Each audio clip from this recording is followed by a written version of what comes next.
Welcome to the Business Information Buffet podcast, brought to you by the Minority Business Development Agency. Each week, we'll be featuring business owners and entrepreneurs that will provide their personal recipe for business, powerful conversations, and knowledge of the business world.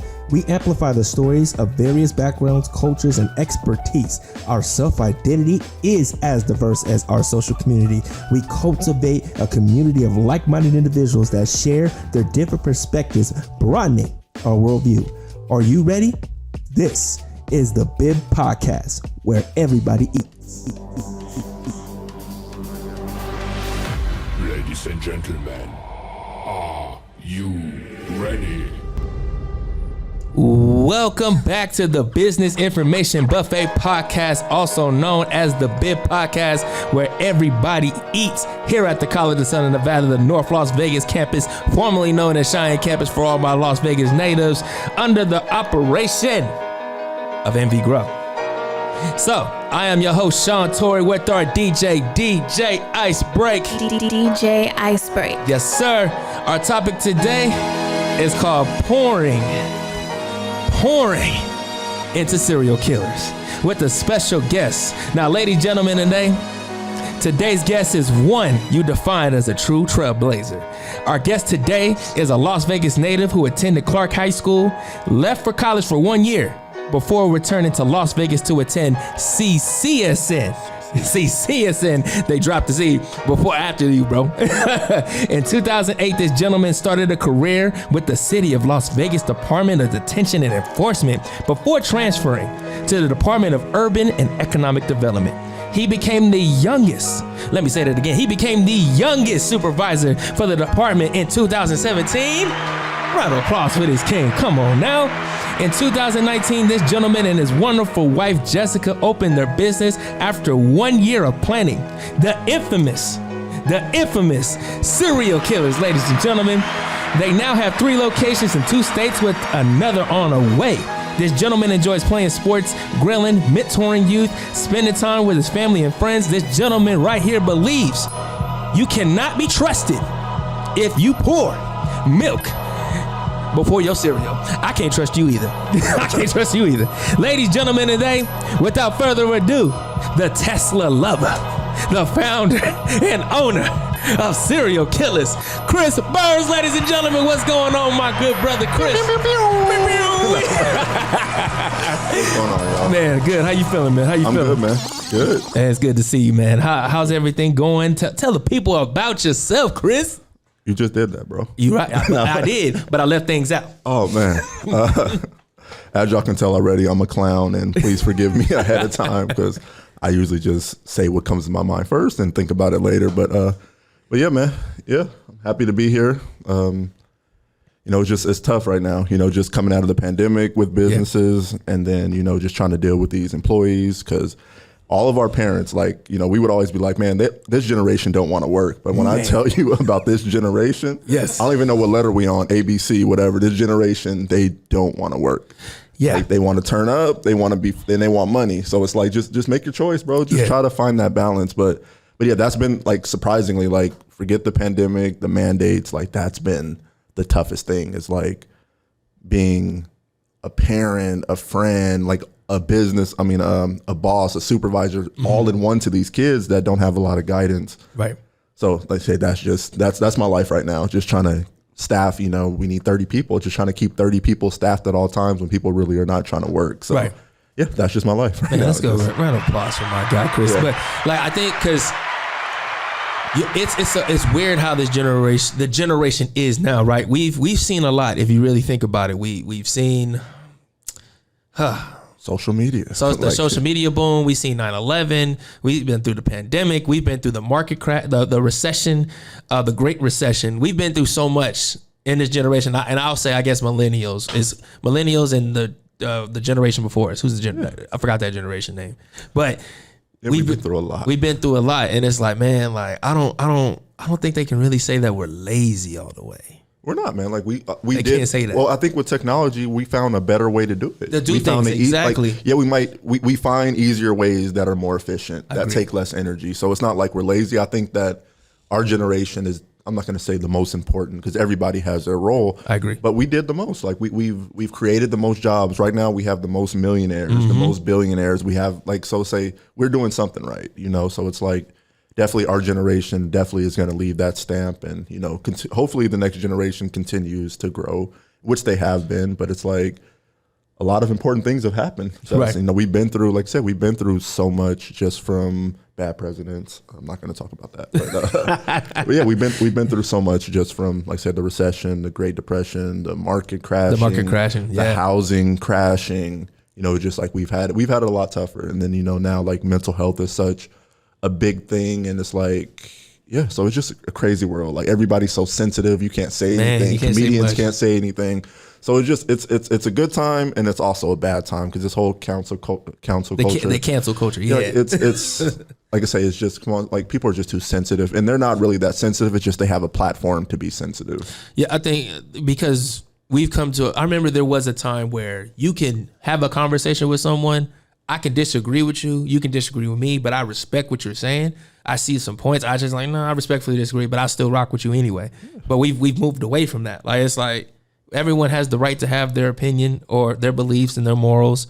It doesn't just because it doesn't align with you doesn't make them wrong, or it doesn't make you right either. So where are we going to go from here? Like if we're going to get to a point where everyone is canceled or everyone is this for having an opinion, or we can't bring up some, or we can't call out things that are wrong.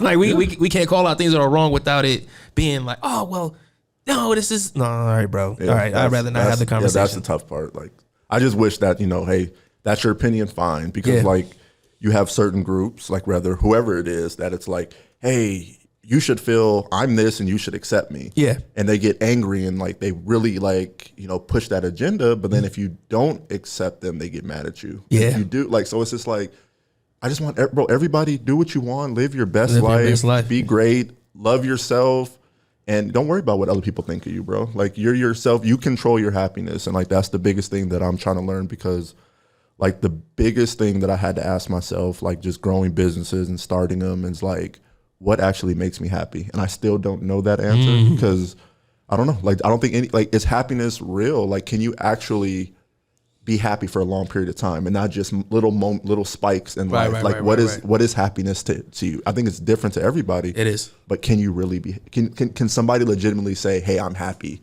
a majority of the time? And I think it's tough. I think just life is such a roller coaster, and it's just like, I think you have to like live for those happy moments and be content with the moments that are bad, you know, just weather those storms. I think another problem is people aren't present either. They're so like, we either focus on the past, we think too much into the future, we're not living in the moment, not having that sense of atonement. But I remember one thing my therapist always says is, you know, you do go through, you're supposed to go through different emotions within every 30 days, right? Like you're not going to consistently stay this way. But it's about finding the balance for yourself, right? And us being entrepreneurs, we go through emotions every day. Bro, every day. Every day. Like you say, it's the biggest, like thankfully, like I'm at this point now where like me and my wife, we're definitely gonna get counseling, because it's just like, it's not even like, it's just the fact that like we build up so much stress with trying to have a business and trying to have a marriage and trying to have kids. Like there's so much that like, you know, I think we need to talk to people, talk to somebody else and kind of just get it out, because, you know, stuff becomes arguments or this or that. But I think like that's a big thing, like in the Black community. Like I think therapy is great, and I just, you know, really have to find the time for it. But I think that's the big thing that I think everybody needs it, even if you think you're okay. Because like I've, you know, having a rough childhood, like nothing really phases me. Right. We're so used to everything going bad anyway. Yeah. But it's just like, I think that like, you know, 33 years of everything bottled up, I think at some point it's going to explode. There's always, I think, especially with us who grew up and had a particular lifestyle in the Black community, or folks of color who ever struggled, there's always been like, oh, there's always the light at the end of the tunnel type of approach. Like we've always been like, we going to make it through. You've got over your worst days. Exactly. You got over it. So like, let's talk about the gritty of how Cereal Killerz started, right? Because I remember you talked about Cereal Killerz years ago, but I know it was like it was always something you wanted to do years ago. Like this is one of literally I have over 100 businesses that I want to start. Right, Not that I right. want to start them, but I have every time I get an idea, I put it in my notes, and they continue to stay in the cloud forever. So if somebody gets that cloud, they got millions of dollars. But definitely, like, bro, it was like when I tell you, like, everything in life is a struggle for me. Like, it's always like people, you know, you see what you want to see or what you want to believe on Instagram, and if you look at my Instagram, it's that's cool. It's material things that material people like stuff. to see. Yeah, and like, bro, that's not it. But like, you guys really don't understand like the sleep that I don't get. The hard work, the hours, like, you know, I was working, you know, a government job for 10, 11 hours a day, and then going to work at my store. Yeah. And then you have another store, and then another store. I remember that. I was like, bro, you still doing both? I remember asking. I like, just you still left 3 months ago. Yeah, so, man, salute to you for that. I read that earlier when you said it to me. I was like, I just left. So it's like, it's been a lot of ups and downs. Like I say, I wouldn't trade it for the world, because being independent, not signed to a label. That's what I call jobs. Not signed to a label. Not in the 360 deal. Not trading my time for hours. Like say, I literally can make less money and I'll be happier. You know, at least because I know I'm building something for me that can pay off in the future. Not to knock the 9 to 5, because I think everybody, you need to get a job and even try to get a good job to hold you over while you build your business.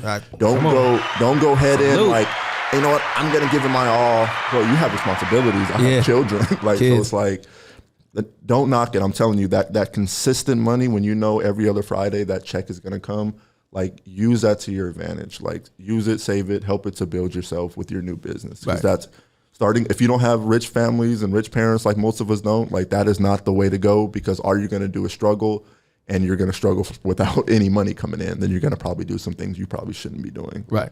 So there's that. And so the story of Cereal Killerz, Lord Jesus. So started in, I think, January of 2018. I was just like, hey, I had enough working for the government, working for this, you know, didn't really see eye to eye with my boss or anything. And I can go into that forever, but we're not going to go there today. We're not going to go there today. So you know, I started off, did a business plan, which I didn't, in my head, I was like, why am I wasting my time doing a business plan? Like, this is a waste of time. I know how I'm going to start, and I know how I'm going to run my business.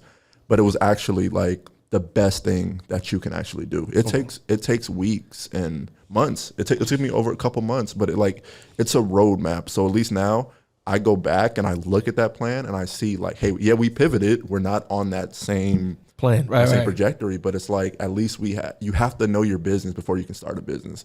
Like, even people think, oh, I'm going to sell T-shirts, and they think they can just go out there. Man. Hey, I have an idea. I can design a T-shirt. Like, bro, that doesn't work in business. Doesn't work, that's why I think all of our friends have T-shirt businesses, and they're probably not around, because you don't understand, like, okay, where am I going to get my shirts from? Like, what is my cost of goods? What are my margins? Man, like, people don't like how do I get these prices down? So if I buy 100 shirts, you know, $5 each, but if I buy 200, they're $2 each, not realizing that if you buy 200, it's cheaper than buying 100. Cheaper than 100, yeah. Like, because it's so many things that you need to learn. Like, who's your target audience? Like, I'm telling you guys right now, like, as much as you guys want support from your friends, the people around you, like, that is not your target audience. It's not. I told people that, like, because most of them, and that's the thing, because I'll tell you, because someone who does have a clothing brand, right? I sell out every phase. Every phase I sell out. And folks were like, how the hell do you do it? I was like, bro, I studied Sean John, Ralph Lauren, Rockaware. I started with them first, and then I branched to what Louis Vuitton and them do, and then I was like, oh, this is how they do it. So I'm not gonna tell the formula, but I ain't gonna tell you formula. Off camera, but off camera for sure. But once I figured it out, I was like, that's how you hit it. So like, the way I started off was like, once my stuff is gone, you ain't getting it again. Yeah. And like, I tell you, people are mad that I'm not dropping certain stuff again. And I was like, hey, there it goes. They're going. But then you get your losses here and there, but I get more wins than I do losses. But I also know that my T-shirt brand is bigger than, my brand is not just for clothes. Yeah. And I think people don't forget it. It's a good segue into getting, you know, it's like, let's get a little buzz, let's get a little money into the business so we can, you know, do more things. People don't understand, like Yes, you can order some T-shirts, you can print them, and a couple $100 here or there. But when you're trying to scale to 5,000, 10,000 T-shirts, you got to pay for that up front. So you have to get that money to pay that. Unless you're going to be in debt or put it on credit cards. So it's a lot of work that goes into it. And like I was just saying, like your friends, yeah, it's cool. Like, hey, we open every time we open a store, we get all the love and support from all of our friends. So that's great. It's like, hey, you see 50 to 100 of our friends at the grand opening, and that's cool and that's great. But then they go back about their lives, and then you have to hit these people that you don't know. You have to be able to market to them, right? And you have to be able to keep their attention. And then there's so many internet gangsters on Yelp and all this stuff that you really have to put out a good product. And especially being a Black-owned business, like that is the tough part. Like we have to go so extra in customer service, right? Because everybody already expects the worst. So that's I say thankfully, like for the most part, our customer service always expect the worst. Yeah, they always expect the worst, no matter what. Like, and like I say, it's not that I don't want to advertise like, hey, we're a Black-owned business or this, but like if you really don't know, you don't know. Like if you don't Google and then my picture pops up, you don't know. And it's not that I'm not proud to be Black, because like that is the biggest thing for me. Like I am so proud that what I've done, what me and my wife has done. Come on now, talk about that. Because a lot of people don't. Like, can anybody tell me like another brick and mortar Black dessert shop do amazing? No, they do amazing. Tish, all them, yeah. And that's it. Well, there's a couple. I know there's more. There's a couple. We know especially like we're talking about with ice cream. Like there's Tish, like they sell ice cream, but they're doing molded cookies, but nobody else is doing it. There's no other Black owners on the strip besides Aisha Curry that owns a restaurant on the strip. Like it's not there. So like I say, we've definitely, jumped out of the lane. I've never, like there's no road that I'm gonna ever follow that somebody else has. It's always gonna be what I want to do or what me and my wife want to do. Right. We're just gonna create our own lane. We're not gonna take no for an answer. It took us a while to get to the strip, but that was always a plan. But bro, when you hit the strip, I said, oh, bro, hit gold. Come on. I said he hit gold. Like there was only one other person that we know that hit the strip, and that was Anjanelle. Anjanelle hit the strip with her socks, and I'm like, I don't think people understand twice. I don't think other people understand how major that is to hit the strip. It's not easy to get your business on the strip. Yeah, it wasn't easy to get our first store, man. But now, like, say the fact that you was at the Galleria, I remember Trasheria. So like, that's actually one of the questions I have for you. Can you think of a time that you planned something within Cereal Killerz and it didn't go accordingly? Like, how did you? That's easy. I can tell you more of that, and then I can tell you the successes. We can just start with the. All right. So once we got the business plan done, everything was ready to go. Now it's time. Hey, let's go find a location. Yeah. So we went. Probably did 10 different applications. No. Dang. That concept is too new. It won't work. And finally, we were at. It sucks because I know her family, but finally we were at Town Square. Okay. And then next it was actually going to be next door to Tish before I even met them. So like they weren't even open yet. Yeah. So they had a spot next door, and it was like, okay, this might work. And I don't remember her, Cherie, that classy jewel. I know you're talking about. Yeah. Oh, you talking about Miss Lewis? Yeah. Yeah. So she is the person over at Town Square. Well, she was doing all the spaces. So she's like, cool. Let's submit it to the board. Yeah. So they submitted everything to the board. Didn't hear for 2 weeks, and then finally, no. Dang. I'm like, okay. So like that kind of gave me a little motivation to be like, just because the fact that they put a massage chair place in that space, where you go in there and sit and get massages. So you're gonna tell me that like my concept couldn't work here, but guess what? That was a blessing in disguise. Come on now. That is not a place that we needed to be, just not in that location. Maybe, where the kids were. Right. So like say, hey, that was another loss, So at this point, we're probably at like 7 or 8, 9 losses, but they could have just told us. Because it wasn't like we had cash in the bank. Right. Credit's cool. Like everything was good. They could have just said, hey, you guys are Black, so we're not sure if you haven't owned a business, which I understand. Yeah, what you understand, your credit history, your DUNS history isn't, all that. But then I got finessed. Oh, and like what? I said, I got finessed. I got finessed by the Galleria Mall. Oh, okay. So like that's like the biggest. They finessed me, and like say you don't know until you don't know. Damn. So going in, like we're looking at spaces in the summer, and the mall is crowded. There's kids everywhere, and it's June at this point, so I'm like, if we just make 1% of 1% of 1%, we gonna have money in here. Right. And like I say, but so then, I realized once we opened, school was in session. Oh. So it was about as many people as you see here in the food court during the day. Right. After school a little bit more, but it was just like the price that they gave us was so much higher than we're even paying on the strip right now. But like I say, but then when they tell you, hey, we have 7-8 million people coming through the doors, and this is the main entrance, and we're the first store. Right. So they're saying 60% people come through the door. Of 5 million. Right. That's close to 3 million people that should just cross our store. Right. But none of that ever happened. None of that happened. I think they were just counting employees coming in and out all day to get those numbers. But like I say, that was definitely, you didn't know. And it was one of those things where it was like one of these rap deals where it's like, it's a terrible idea. Like I read the contracts at least. Yeah. But when you do your business plan, that's kind of the downfall for it. When you do your projections are always crazy. Right. We're just going to put it like, hey, we're going to make $800,000 or $900,000 the first year. Right. Not ever opening a business. So say you trick yourself into supporting those rents and that overhead and stuff when you haven't experienced it and you don't really understand it at that, because didn't have any help, didn't have any mentors.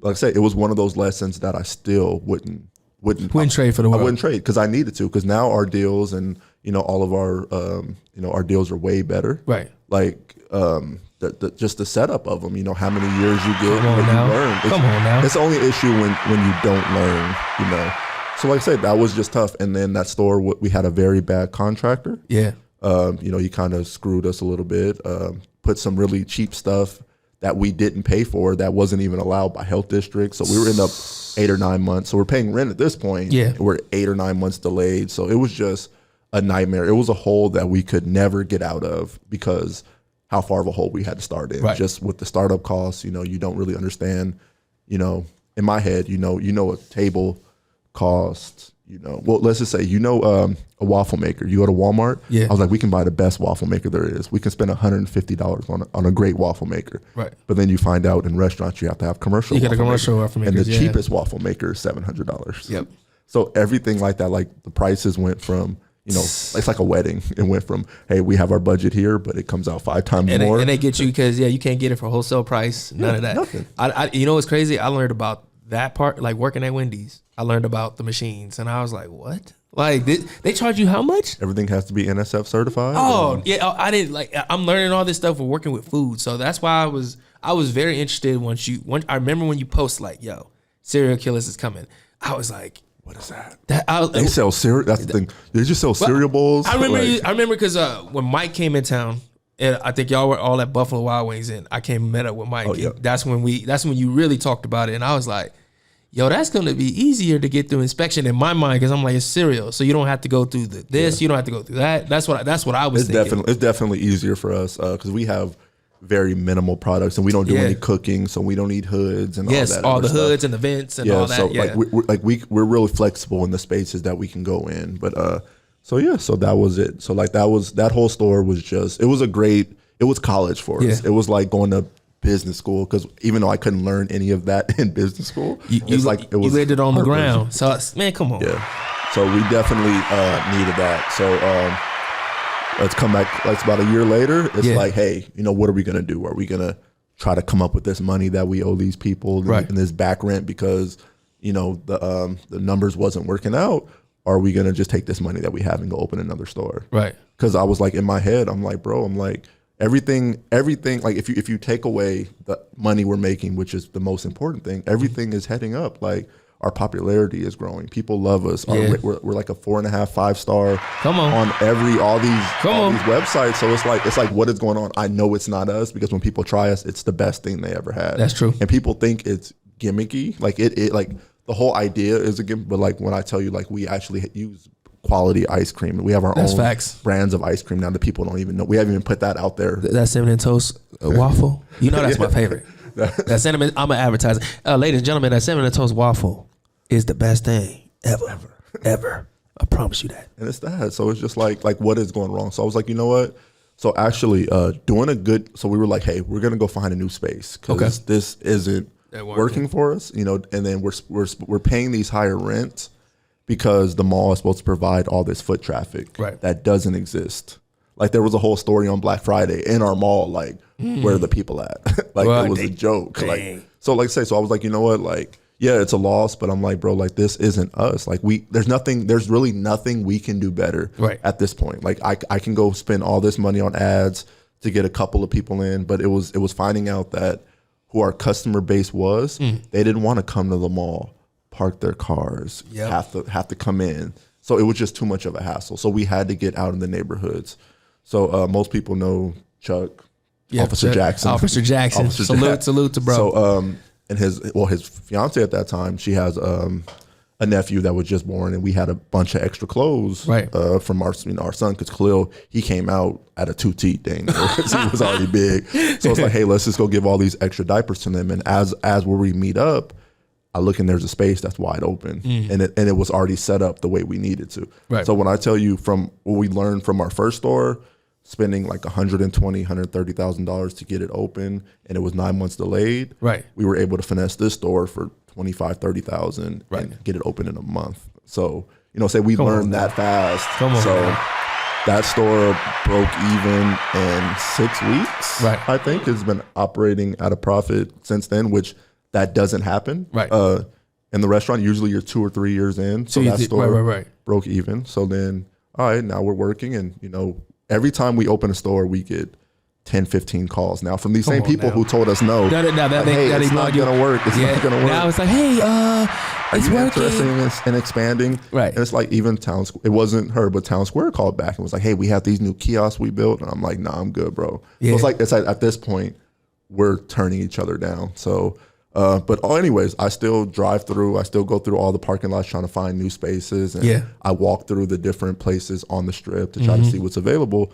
And then, so this is not like to be hating on anybody or like praying on anybody's downfall. But the location that we're in, I saw it in 2019, and I took a picture of it, and I photoshopped our name over theirs because I was like, that space is perfect for us. So then fast forward to last year, we made that connection. And just from learning, what we already went through at the mall, this is October of last year. So this time last year, they were like, hey, we have this space. Do you want to take it? Yes or no? And we said, we turned it down. Coming out of a pandemic, I was like, those numbers don't work for us. It's just a disaster waiting to happen, and we're out of debt. We're out of all this. So it's like, we can't do it. So, it took everything in me, but we turned down our dream space at that moment. That's tough. But then I think, they pretty much, 5 months later, we reconnect, and we make things work, and that's where we're at now. Come on now, that's smart business right there, ladies and gents. Come on, that's a blessing. Broke even, and I think this store took 2.5 months. So it's like, that's it. I think just with our new mindset of not going in and doing a full demo and doing all that. I do miss the Nintendo. I miss the old school games. I do miss that. It's just on the strip, man. It don't make sense though. It would be so, especially with COVID and stuff, having to wipe down everything. So like I say, it would be fun, but we might bring it back, maybe get some arcade games or something. Possibly. But it was just. I suggest that because I just we're about to buy some here for the college, so that's why I was like, I definitely suggest do the arcade joints. Wipe them it's things a little down. easier. A little easier. You ain't got to worry about the controllers. The kids were throwing the controllers, breaking them, jumping on the couches. So it was like, oh no, sir. This is the first. I salute you because this is the first time I had to use the button so many times because folks was hating on your idea and your concept, but the blessing came. We haven't even got to the real haters. But like that's the beautiful part, because like the part that we normally would do, because you really hit on that magic. You know what I'm saying? And I'm just honored to have watched you talk about it, to doing it, to boom. I remember it immediately hit. Like as soon as you opened, I remember Chuck was like, "Yo, I'm going today." He went, did it. Then I came the next day, and then it was just like, "Oh, you got something, bro." I couldn't. I was just so proud because I was like, bro. I remember when I was telling people about it, I was like, cereal. Why am I going to drive all the way to the Galleria for some cereal? Why am I going to spend $5 when I can just go buy my box of cereal? That's always what we get so much all the time. And but then, when I tell you those same folks, he's like, "Hey, bro, I ain't gonna lie to you. I went and it's everything." I was like, "I told you." Like, I'm not gonna lie to you. Like, it was smart when I even seen you in Dre's. I'm like, in Dre's, if you're at the club and you trying to get something to munch on, that's the perfect thing. Easy. Right there, easy. Especially like when we start doing the milkshakes and at their pools and stuff, and add a little of that Jesus juice. And come on now, you know, so little infused. Yeah, so it's like there's so many opportunities, and it's just right now. I think just the time is good. Like I say, every like with pandemics and recessions, like there's always opportunity, right? And I think that people have to, we have to take that chance. Like if I didn't do all this, like I would hate myself probably the rest of my life. I would have that regret. Like I don't care. Like right now, if Cereal Killerz didn't make $1 ever again, I did what I wanted to do. I chased my dream of being an entrepreneur. Like I said, I can take that on the chin. You know, if something, there's, like last year, everybody was going to, pho places and those little tacos that you dip in, and everybody avocado toast. Everything has its run. Yeah. Hopefully that our run will be a lot longer, but we did it, and we took that chance, and it's worked out for us. And I'm not gonna say I have more time for my family, even though we're all together, but we're I don't have to work anymore. My wife doesn't have to work anymore. And y'all, come on, y'all blessed, man. Yeah, so it's like, because like the fact I feel like because one of my favorite shows of all time is The Breakfast Club. Like I remember watching it when I was in college, when Charlamagne before he got the skincare. Before he got the skincare, I was like, man. And then the fact that he mentioned you, have you heard? Has Charlamagne the God even reached out to you, or has I think it was what's his name, Little Scrappy? Have they? Because I know he was talking about doing a role. Yeah. Ready for the exclusive? No. Oh, ready for the exclusive? No, we have not. We have not talked to Scrappy. Okay. Yeah, but even at that point, like if you guys go back and watch the video, it was like my people, but he's one of our investors. so people don't know that. Come on, man. Yeah, so Charlamagne he doesn't have a day-to-day involvement, right? And we don't ask him to do X, Y, Z. That was just a natural moment. The paperwork wasn't signed at that point for him. Yeah, but it was coming. Yeah, so it was kind of a shameless plug, I guess. Yo, that's love, bro. He got Charlamagne the God as an investor. So I need to get on the Breakfast Club one day. So this is my audition right now. This your audition. I got you. But yeah, luckily you ain't like they got the high end equipment. Well, we getting there. We gonna get there. Bro, we putting this to existence. Same stuff, man. Yeah. You can hear me right. That's all we good. Yes, sir. Yes, sir. So thank you for that, man. And I hate that I got to do this to you, bro. You know what I'm getting ready to do? That's my favorite cereal. I got to put you in the hot seat, young sir. Let's get it. So in this segment, we provide in-depth questions to learn more about you as a guest, right? So it's going to be fast questions. All right. So you got to be able to get it right. Now, you right off the dome. Well, that's how I go. So. Yeah, that's how you go? Okay. You ready? All right.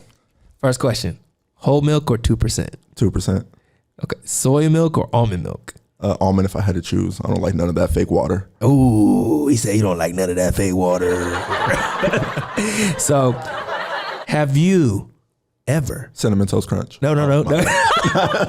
Well, clearly that's your favorite. Because, that's going to answer one of the other questions. I'm still going to ask it, though. But this one, have you ever had cereal with water? No. What? I just ate it dry. You ate it dry? Yeah. I've been broke where I should have, but I just ate it dry. I'm going to pass on the water. I remember my parents. This ain't Friday. Quick story. My parents fooled the hell out of me. So we ran out of milk because I used to eat. Remember the kicks that had the berries back in the day? I used to eat that, Lucky Charms. We ran out one day and it was like, oh, hey, we ran out of milk. We'll get milk tomorrow. Just put some water in it. I was like, oh, shoot, it's going to taste the same. I was fooled. We've had, I've used powdered milk, if that counts. Milk? I guess like adult formula, I guess, when you're poor, like that's what you get, powdered milk. Powdered milk, yeah. Yeah, so I've used that, but it's close to water, but it's just white water at that point. but I'm straight. Water. I'll just eat the cereal dry. Man, so Lucky Charms or Captain Crunch? Captain Crunch. Lucky Charms is trap. Oh, sorry. Oh my goodness. The disrespect. Anyway, Rice Krispies or Fruity Pebbles?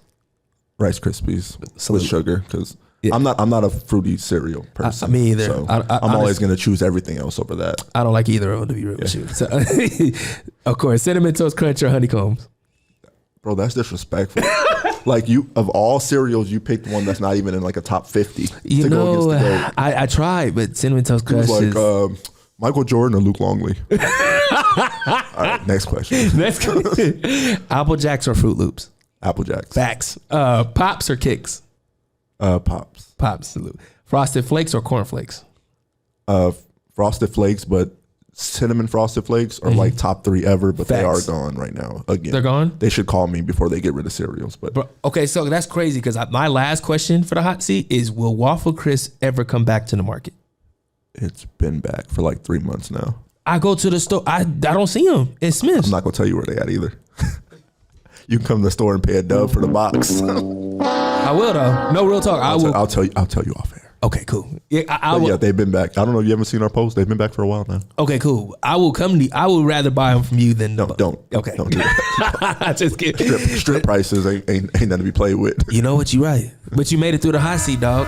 Appreciate it. You made it through the hot seat, and this transitions to our next I session. thought you were gonna say like DJ Icebreak or DJ Kelly J or something like that. Okay. No, play. Hey, shout out to them, DJ Kelly J. Shout out the to homie you. though. That's the homie. She has came. She's up, the GOAT. bro. From like She's the GOAT. when I seen her try, I was like, a girl like that was just already different. Even my boy right here, bro. Like Icebreak. not to go off topic because I was like, No, give him his flowers. He Give him his started flowers. DJing here, and I'm like, Yeah, he did. All right, little stuff. He did like probably my 23rd or 24th birthday party when Right. he first started. So like he's always been like if I'm a rapper, like that's my DJ. That's probably everybody's DJ. Facts. But I think like, hey, he's done my birthday parties. He's done my wedding. Yep. And the only thing I was always like, I really don't know if that Icebreak name is gonna work. Like DJ Ice, like what does that even mean? DJ Icebreak. You go, boy. But, hey, Oh, you want to know? You want to know where he got it from?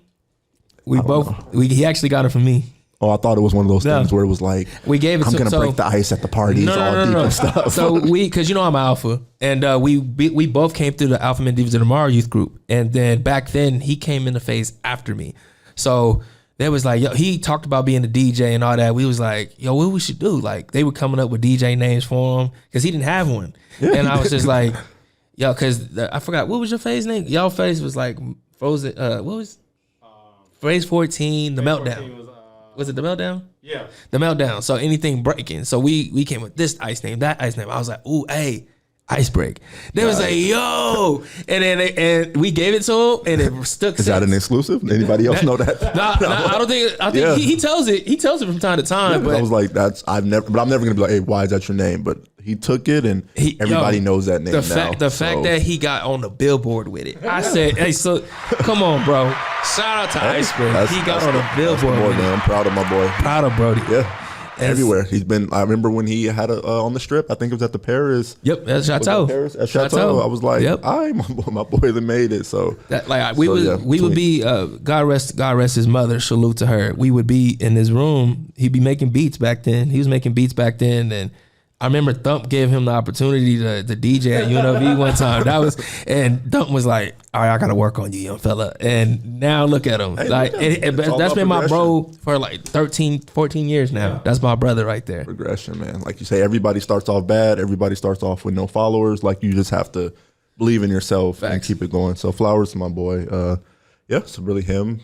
Kelly also. Kelly, salute to Kelly because she did the next classic with Kiara. So salute to Kiara, salute to DJ Kelly. A women-led in event. Houston too. Hugh Houston, Holla. Like yep, those Hugh are Holla. my 3. Yeah.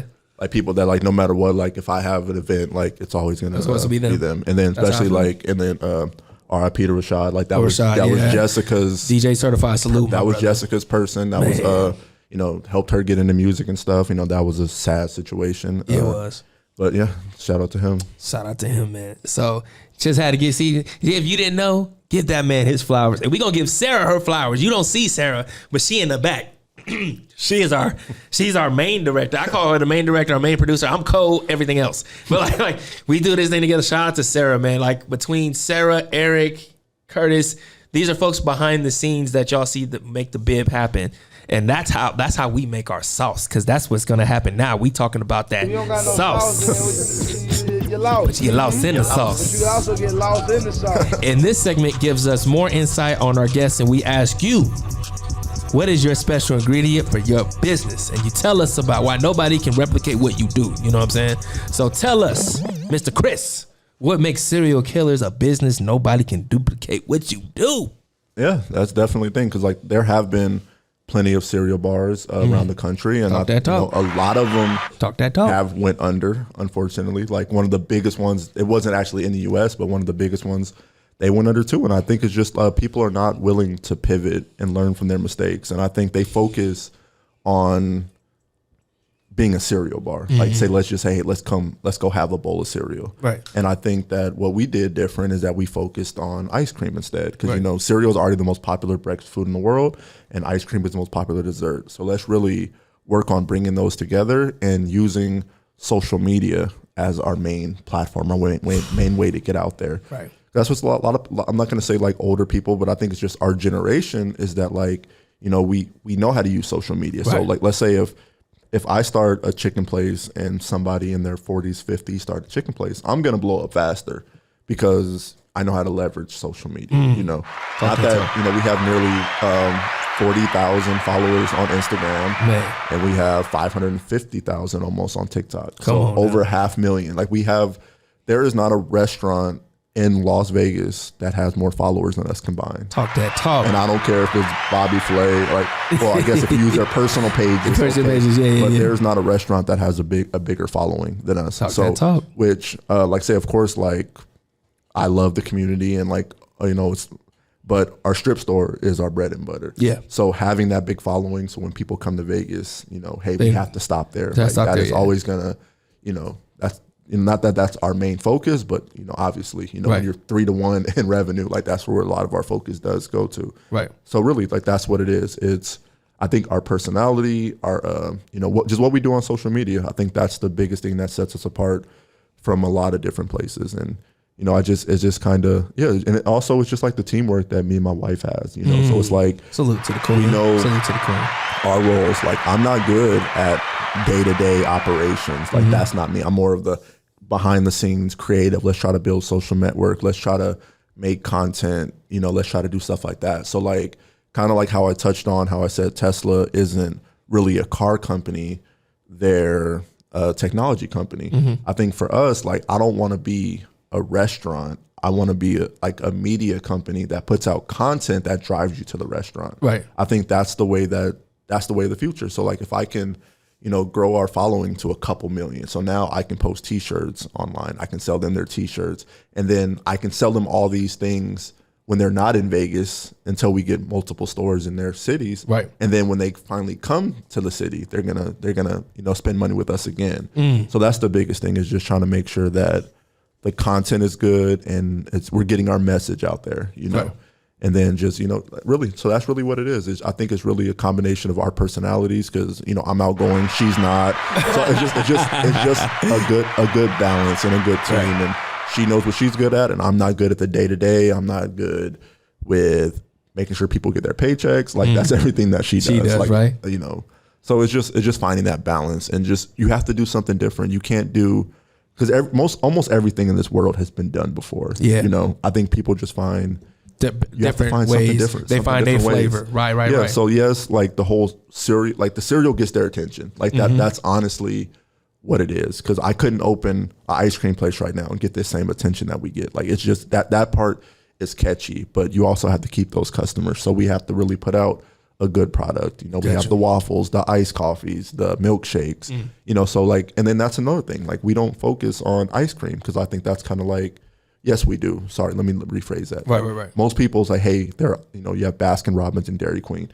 Our specialty is milkshakes. So that's kind of what sets us apart, because I don't know if anybody can think of another milkshake store really, right. besides, like, you know, Black Tap, I guess, but they're mostly a burger place that sells milkshakes. But that's it. So we just try to be different. We try to have our own niche. So we're a milkshake. That's what we try to be. We try to be a milkshake place instead of just ice cream. See, you know what? Thank you for giving us that magical recipe. What about that sauce? You feel me? That's because you get lost in the sauce, dog. And I'm just honored to see you do that. So that's why we wanted to give you flowers, because now we jumping into our last segment, which is the happy hour, ladies and gentlemen. This is where we give that toast between the host and the guests, where we ask you what's going great with your business. And before I do that, we got something for you. Gift to you and the wifey. Appreciate it. You know what I'm saying? Whichever one, you know. gets the sizes, we can work on the sizes afterwards. I got you. But yes, definitely wanted to give you your flowers and thank you so much for coming on the Bib Podcast, where everybody eats. This is what it's all about, talking about these stories, because people don't hear the backstory. They see the success, but I know what it takes to go from here, and even when you get the success, it's harder even here too. So I just want to salute you, and we want to take a toast. So what is something that's going on great for your business that's worth celebrating? Oh yeah, we have another store that's opening in Henderson, out on St. Rose. Yes, that's sir. the number one fastest growing part of the city right now. Right. Inspirada and everything that's out there. We are pretty much closing in on a deal in Dallas, Texas. So we're gonna have a store. Most likely in Dallas. Ooh, that's gonna be and then we're gonna launch our franchising. So that should come, probably next year. So we should probably plan on going from 5 stores to hopefully 25 by the end of next year. Come on now. And then multiplying by then. So it's just it's just really, I just got to say to people, like, just put in like the hard work. Like I say, it might look like, when you start a business, you're not rich or you don't make money right away. Like right. it takes a couple years. Some time, like that's what it is. And just don't give up. Just keep pushing through. Like I'm telling you, like starting a business, there's going to be more bad days than good. Mm-hmm. Like that's just the honesty, and people don't tell the truth. They make it look glamorous. It's not glamorous, bro. Like it's tough. Like you have so much responsibility. You're the janitor, you're the accountant, you're the social media manager. You're literally everything, and you still have a family and you still have a life. So just really just keep it going, and just don't let people discourage you. Because if so many people told us no, Shark Tank told us no. Yeah, so Shark Tank told y'all no. But it doesn't matter. So it's like we've done better since then. Yeah. Like you say, so just keep pushing, bro. Like that's the biggest thing. To you, King, to success. My brother Kurt. Drop it on them. Hit that table. Y'all know the rules. Hit the table. I took it like it was Ciroc. I thought it was no. My apologies. I should have told you that. It is apple cider. We're not allowed to right now. We're not allowed to have that, but we have apple cider. Still is good. Still parched. So please go ahead and drop all your plugs. Where can people find you? If you don't know who they are, you better know them now. Drop your plugs, Chris. Yeah, they can find us at the Cereal Killerz Kitchen, and that's Killers with a Z, and a website, theCerealKillers.com. Yeah, that's it. You can find us in the Centennial area, soon the Henderson area, and on the Strip at Planet Hollywood. Man, thank you so much, Chris, for joining us today. It's been a pleasure. Welcome us in, man. It's just been great with you, man. I'm lost for words, man. This has been a great interview. Enjoyed it. Had some funny, had some laughs. Thank you all for tuning in. I am your host for the Business Information Buffet Podcast, also known as the Bib Podcast, where everybody eats. This your man Sean Torrey with our DJ Ice Break. Wait, this ain't the Breakfast Club? No, sir. Oh, my bad. This is the Bib, and we are out, ladies and gentlemen. We're gone.